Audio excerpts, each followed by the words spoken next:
with Collard Valley Cooks, and I'm not going to hit Chris with my skillet tonight. What I'm going to do is make some good old oven-fried cornbread, skillet cornbread.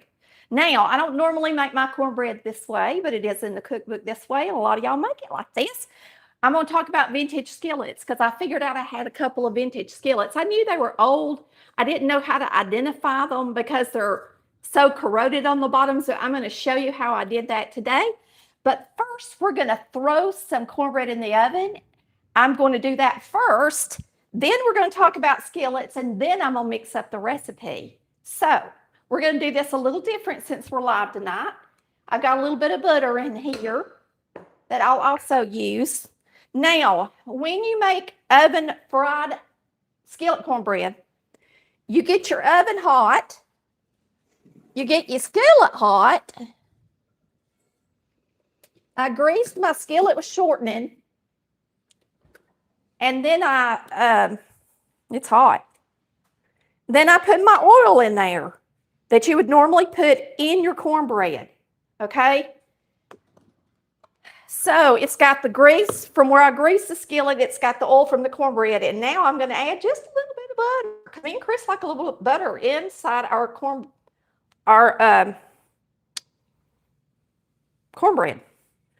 And I got to get 2 of these.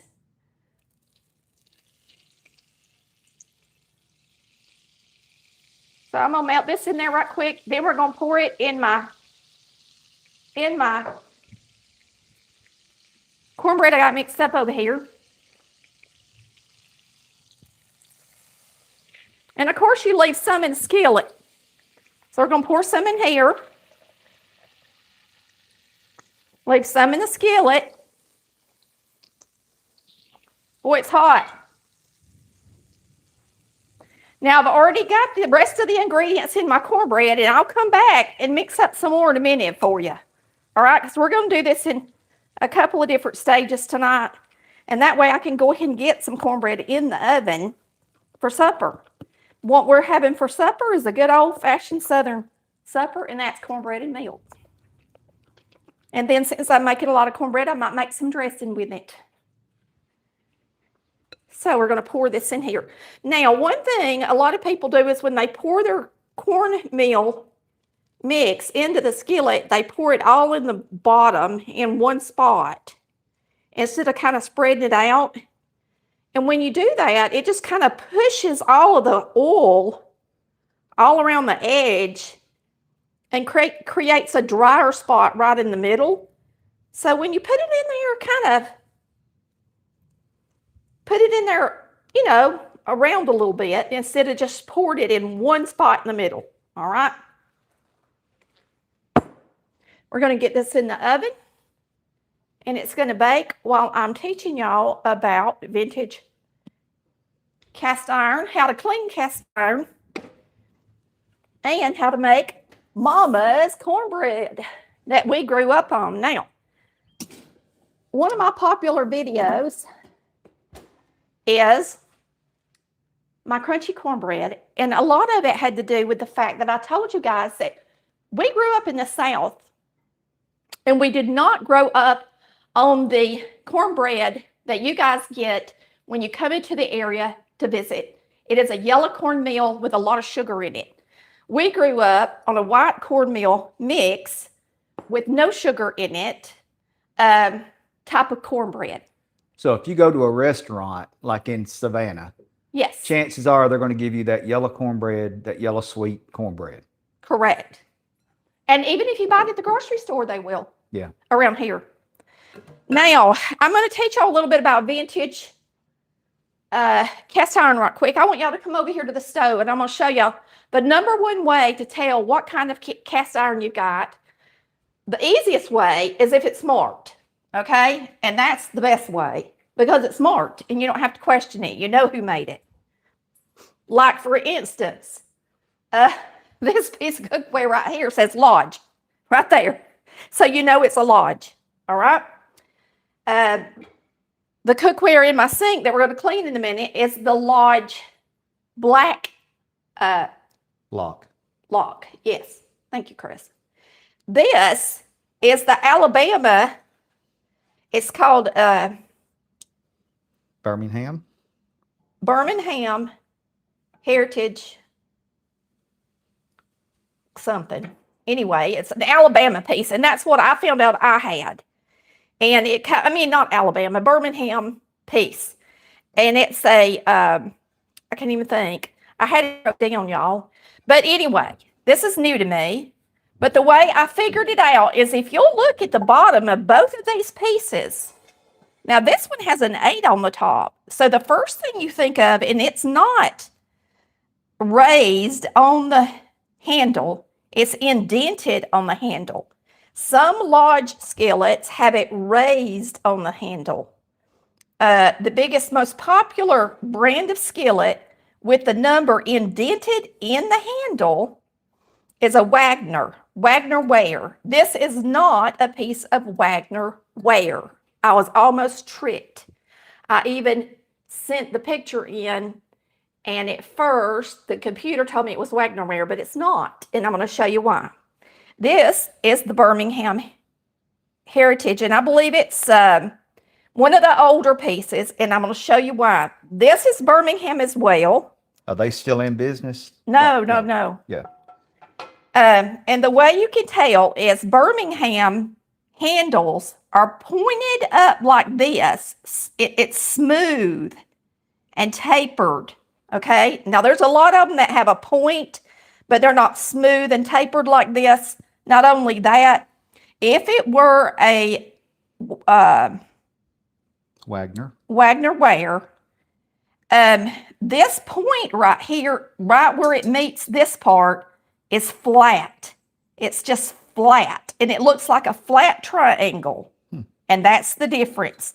So even if the computer thought this was a piece of Wagner ware, when you flip it over, you know it's not because of the cast of the handle. And that's how most cast iron that is not recognizable or you can't see the stamps and stuff. That's how you figure it out. So this is the Birmingham piece. This piece is older than this piece, and I'll tell you why. Even if it's flat on the bottom, the difference is that this was a chicken fryer skillet, and they were made without the rim piece on the bottom, like the typical skillet back then, because it was a different piece. It wasn't the regular skillet. Even this one was one of the older ones, I think, from like the 50s or so, 50s or so. And the way I know that is because of the size of the spout. The spout is a little bigger on it. If you look at this one, I thought this one was going to be a really old piece, and it looks like it because this is a solid piece. It's on the outside. This one is too. This is a really old, pretty old, well, it's not that old, but it looks old, lodge. And it thought that it was, you can tell by looking at this, that it doesn't have a point in the handle. It's flattened off right here, but it's not a little triangle. It's a flat spot. And all the lodge skillets have notches, the older ones that have an outside rim. The new ones have an indented rim. All the old skillets, the older skillets have a rim that was on the outside. And back years ago, that's how they cooked, with these rims on the outside, like this one and this one. But then once people got different kind of stovetops and stuff, they started turning this cookware into flat. But now, even if this is an old piece, it was just because it was a special made skillet. Anyway, the lodge has notches. It either has a 1 notch or it has 3 notches, one here, here, and here. So if you pick up a skillet and it's got the outer band that projects from the skillet and it has a notch in it, at the top, it's lodge. It's an earlier lodge. If it has 3 notches in it, it's not the earliest lodge. It's more like 60s. This, if it has one at just the top, it's more like 30s and 40s, I think. But anyway, it was very interesting to read about it and figure out that even after thinking that I had a waxenware because it had the number on the top, didn't mean it did. There's a couple more companies that actually make them, that had the number on the top, but not many. I think a Volrath, I think is one of them. And anyway, they're odd. But look, y'all, all of them have a very different handle on the back. That's how you tell. A handle on the back. And you can tell this new cookware that's being made, well, it's nothing like the way that the older looks. Now, I'm going to show you how I clean mine right quick. Another thing I was going to tell you about these older pieces is when they made these older pieces, they smoothed the finish off a lot more. It's just got a lot smoother finish, but now this is old as the heel, so it's got a smooth finish anyway. Oh, and by the way, if you think you have a skillet, like this is a projected ring, and the carbon and everything is built up on the bottom so bad, it's flat right there. There's so much buildup on it. But from what I read, that is a good thing, and it can be taken off, and it's not that hard to get off. And they say that has protected. So there's no reason to take it off. No, as a matter of fact, all it does is protect the skillet. And they said if I cleaned off this skillet that looks like this, that the skillet would look prestige, like very nice underneath it. And it cooks better if you leave this on. So if you want to collect, yeah, take it off. If you want to cook, leave it on. Okay. All right. Now I'm going to get over here and just show you how I clean it. I probably went too long with that, but Chris made a mistake in this today. This is a new skillet. It's a Lodge. Now this is called the Black Lock, and it is the 1896 remake, I guess you would say. So they do have the outer ring on the bottom. They are lighter weight than the other one, that the standard one is. They are more expensive most of the time. The handle looks completely different. And all I do is put a little bit of soap in it. And if you got some buildup, like where we had a steak today, you can use one of these plastic scrapers in here and just scrape it off. Or I like this large brush. It's my favorite thing to use. And I use the large brush to do a lot of things, including cleaning all kind of stuff around my house. I have two. I have one for cleaning outside stuff and one for cleaning the inside stuff. And the people that make these skillets, that produce them, say to put dish soap in them. Yes, they do. A little bit of dish soap and use the brush and clean it. There's nothing wrong with the soap. The soap's very, very mild. It won't hurt it or get into it in any kind of way. It's perfectly... Is someone saying something about the soap? No, they don't have to. Well, I know, but... I know they're going to. I know. Because they think you can. Chris knows that some people are fanatics about it. But look, back in the Coons days, or whatever you call them, they had to, because there was lye in the soap, y'all, and it would take your beautiful finish off the inside of your skillet. And now our soaps aren't made that way. Yeah, they're very mild. And you can even take a skillet that's rusted. Somebody asked me the other day, what about a skillet that's rusted? You can take an SOS pad with soap in it. It's iron. It's cast iron, for heaven's sakes. Yes. The only thing that hurts the skillet is it hurts the finish on the skillet if you scrub it down with something like that. But if the finish on the skillet's bad anyway, and if it's rusted, then you want to use something like an SOS pad or salt with a raw potato and scrub it as good as you can to get that rust out. Yeah. You can do that too.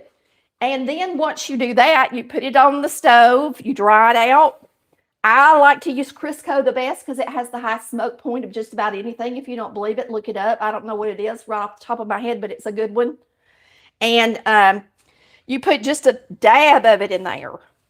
And when I say a dab, I mean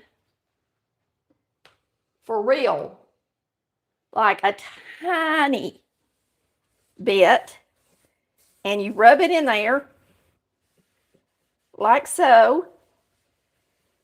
And you can do it on the top of the stove, just like what I'm doing right now. And you let it sit, and you let it bake for a minute, and then you can do another coat and let it sit and bake for a minute. Or if you want to do a really good job and make a thick coat, you can put it in the oven. But if you do, you flip it upside down and bake it. A lot of people said, what if mine ran? Well, that's because you put too much in it and you didn't rub it down. Rub it down with a paper towel or something before you bake it on, whether it's on the stovetop or in the oven. I like to do it on the stovetop because then I can keep an eye on it. And when it gets ready for another coat, I just put it on there. Mm-hmm. Like this one's already pretty much ready, my opinion, because I didn't put a lot on there to start with. And if you've never used cast iron, don't go out and buy something from a antique store with rust on it and try it. I mean, just get a new. They're not super expensive. No, and they last forever. I've got new pieces. If you're a collector, all day long. If you're a collector and you're buying stuff and cleaning it up, those are the people that, get stuff with rust on it. Get you a black lock. Yeah, just buy Lodge, black lock. Yeah. Or if you can't pick them up, that's one reason to get the black lock, because it's lighter in weight than your standard Lodge. If you get get you a black lock if you have a hard time picking up stuff. I'm going to turn this off for now because I'm talking. If you don't want to get the black lock, you can get Cook's Life, but it's a lot more expensive, and you can get it through my website, and it's not made here. It's not made in the United States, but what I like about it is it comes slick as a baby's butt, okay? And when I say that, this new skillet that's a black lock, it's not smooth on the bottom.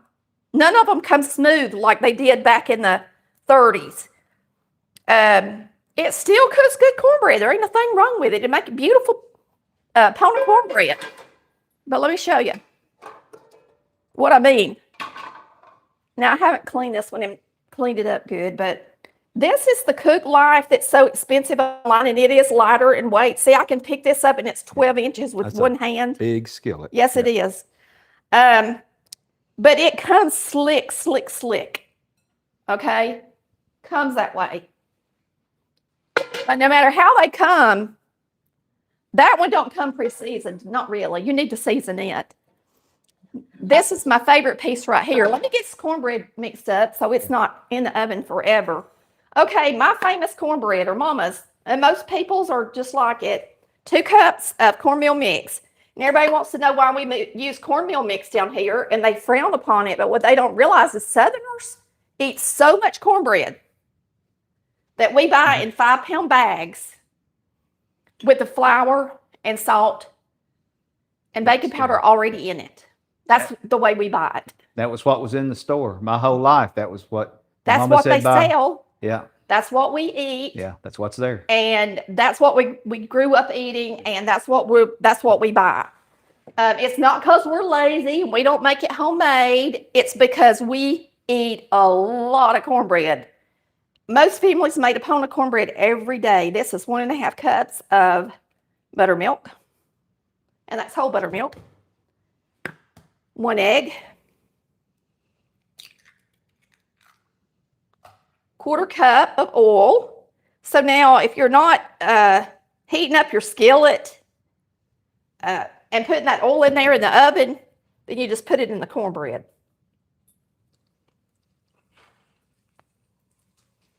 And Mama made hers different. She didn't oven fry hers. She used Crisco on the skillet, and honey, Mama's cornbread's delicious and crunchy and delicious, and there ain't a thing wrong with it. And Chris even sprinkles the skillet a little bit. I don't have any of this melted. I'm gonna melt just a little bit and throw in there while we. That's been cooking about 17 minutes, maybe, Tammy. I don't have on the. I should have had on the convection. Yeah, that's popping. Oh, it's hot. All right, let's throw some butter in here.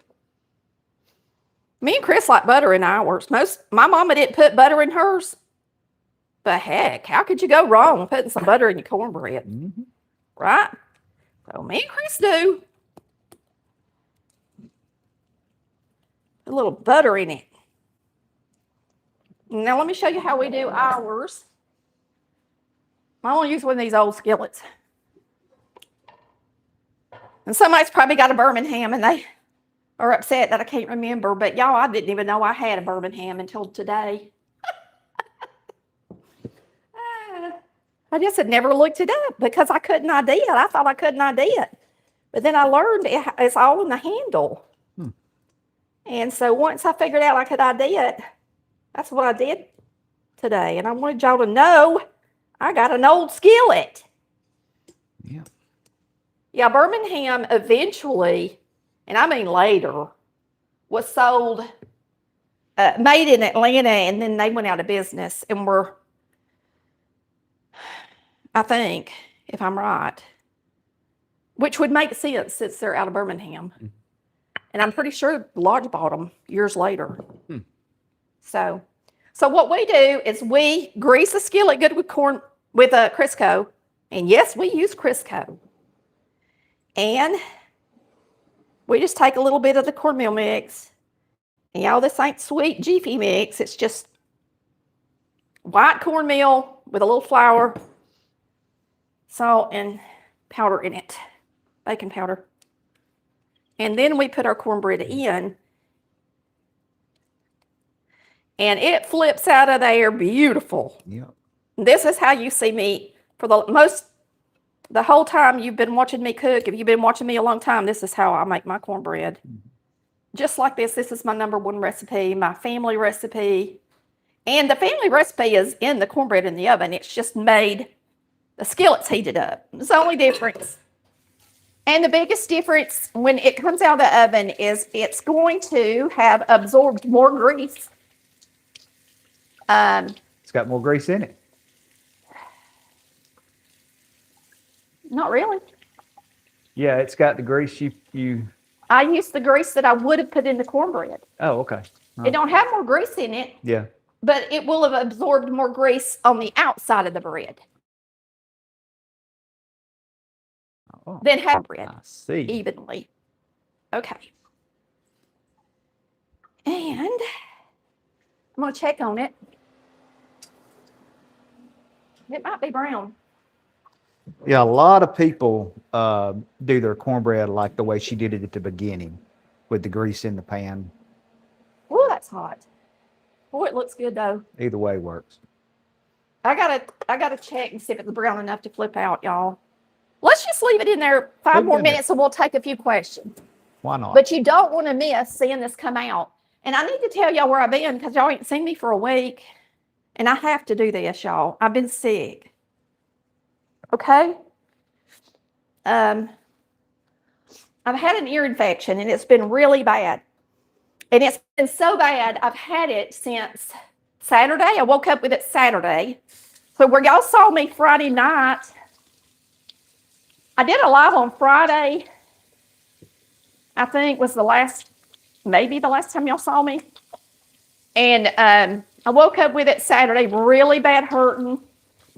I didn't get an antibiotic until Tuesday. And I'm still having a really hard time with it, y'all. So it's just been rough. Been really rough with this earache. It's been the kind that has been mean to me.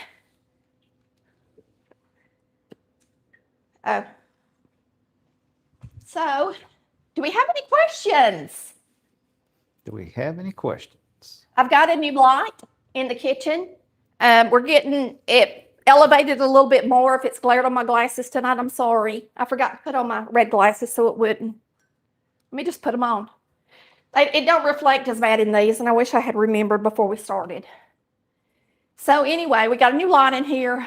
We're going to elevate it higher, a lot higher. So hopefully it won't be reflected in my glasses as much. And it's the first time we've ever had a nice light in the kitchen. But you know, we don't have natural light in this kitchen like we did in St. Mary's. And so I think y'all will enjoy having the light. I hope so. And I guess we don't have any questions. Nope, hadn't had any. All right, so what we're going to do is flip this out. Now, typically, I would just flip out my cornbread. So tonight, we're going to see if it'll flip out. Because most of the time, when I flip out cornbread that I do like this, it wants to cling to the bottom. And it don't matter how much grease you put in it. It just wants to cling. But now I spread it out tonight when I poured it in there. I scare you, buddy. So hopefully it'll do good. I want you to look at that butter right there that's sitting on the top. Delicious. It looks good, don't it? It does look really good. We're going to try to flip it out before I do anything. Okay. Let's see. This is so heavy, y'all, I can't even pick it up. Came right on up. It sure did. Probably because that thing is so heavy. That's a new Lodge cast iron skillet, and I'm going to tell you, it is so heavy. But it's 3 inches deep. Yes. It's a big skillet. Now, this is gorgeous. It did help because I poured it in the skillet around instead of just poured it right in the center. So if you like to make cornbread this way, and yours usually sticks right in the center, just when you put it in your skillet, try to just pour it around in the skillet and spread it out instead of just dumping it all in there at one time fast, okay? And look how beautiful that is. And let's get us a bowl. Cornbread. Yeah, in the summer, that's a good meal to have is cornbread and milk. Something it's not too heavy. It's nice and light. We're getting a storm. Yeah, we got a real storm. You should take them outside and let them see our storm. Because some people don't even get to see rain. Huh. I'm serious. Some people don't get to see cornbread. People out in Vegas, California, and different places, some places don't get to see rain. Well.